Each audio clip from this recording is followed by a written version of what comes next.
किसान भाइयों, सरसों की फसल में उगते ही एक बहुत बड़ी समस्या आ रही है। लगातार पौधे या तो सूख रहे हैं, उनको कोई कीट काट रहा है, फंगस है, क्या कुछ है। तो हम डॉक्टर साहब से बात करेंगे। फिलहाल हरियाणा एग्रीकल्चर यूनिवर्सिटी हिसार में खड़े हैं। डॉक्टर राम अवतार जी हमारे साथ में है। यहाँ पर सरसों वैज्ञानिक हैं। सर, किसान क्या कर रहा है, उसको देखता है कि भाई पौधे सूख रहे हैं तो वो मोनोक्रोटोफॉस का स्प्रे कर रहा है, उससे ज़्यादा उसको जानकारी नहीं है। तो आप थोड़ा सा ये बताइए कि इसमें दिक्कत क्या आ रही है, फंगस की दिक्कत है या कीटों की दिक्कत है, क्या दिक्कत है और कैसे ठीक करें इसको। देखिए, इस बार जो बिजाई हुई है सरसों की तो नमी बहुत ज़्यादा थी, बरसातें बहुत ज़्यादा थी और बिजाई से थोड़ा वक्त पहले ही जो है ना और बरसात हुई है तो खेत अच्छे से, हमने पहले भी बताया था किसान भाइयों को कि अच्छे से खेत सुखा के फिर बिजाई करना। तो उसकी वजह से क्या है कि जो 10 दिन की 15 दिन की जो फसल है, जो पौधे हैं, जो सीडलिंग्स हैं, उसमें नीचे से सफ़ेद जड़ हो जाती है, फंगस लगता है उसमें और उसकी वजह से पौधे सूख जाते हैं।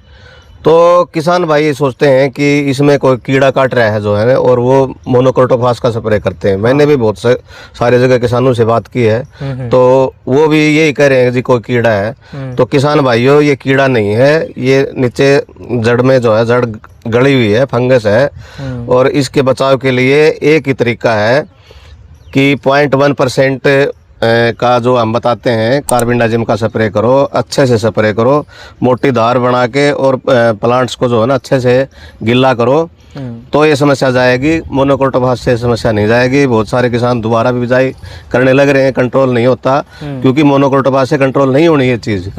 तो मेरा यही सुझाव है कि इसमें 0.1% कार्बेंडाजिम का स्प्रे इसमें करें। 0.1% का मतलब है कि 1 ग्राम 1 लीटर में, 100 ग्राम 100 लीटर में, 500 ग्राम 500 लीटर में। तो इस तरह से घोल बना के जो है उसका स्प्रे करें जी। तो डॉक्टर साहब, आपने बताया कि कीटों के काटने के लक्षण अलग होते हैं, फंगस के लक्षण अलग होते हैं। आपने बताया जड़ सूख जाती है, नीचे से सड़ जाती है, तो उसमें फंगीसाइड का स्प्रे कर सकते हैं। लेकिन जो हरियाणा में बोलते हैं कि भाई सरसों में धोलिया लग गया और मोनो का स्प्रे करना पड़ेगा या फिर कोई भी दूसरे कीटनाशक का स्प्रे करना पड़ेगा, तो धोलिया रोग के क्या लक्षण होते हैं? ये धोलिया की भी प्रॉब्लम नहीं है, ये डाउनी मिल्ड्यू है जो नीचे की साइड में जो फंगस लगता है पत्ते के नीचे की साइड में, और जो पत्ता सूख जाता है, सफेद हो जाता है। तो धोलिया का प्रकोप नहीं है, ये डाउनी मिल्ड्यू बीमारी है ये। और ये भी इस बार काफ़ी आई है। ये इसके कंट्रोल के लिए जो है 2.5 ग्राम मैनकोजेब का आपने जो है ना 1 लीटर पानी में घोल बना के इसका स्प्रे करना है तो ये कंट्रोल हो जाएगा, बड़े आसानी से कंट्रोल हो जाएगा। और ये जो शुरू वाले 2 पत्ते आते हैं, जो उन्हीं पत्तों में दिक्कत होती है, जो आगे नए जो पत्ते आ रहे हैं उनमें समस्या आएगी भी नहीं। जो ये पत्ते आते हैं उनमें समस्या नहीं आएगी। जो आपके सीडलिंग्स के जो कोटलीडिन्स हैं जो उनमें ये दिक्कत ज़्यादा है।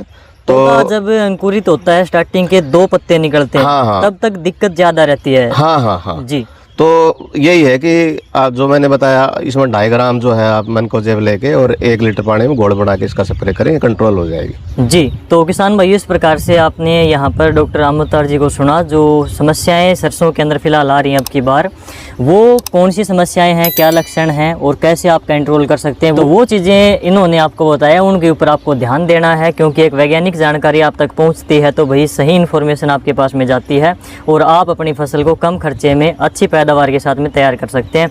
सर, आपने किसानों को इतनी अच्छी जानकारी दी और टाइम टू टाइम किसानों को जानकारी देते हो, इसके लिए आपका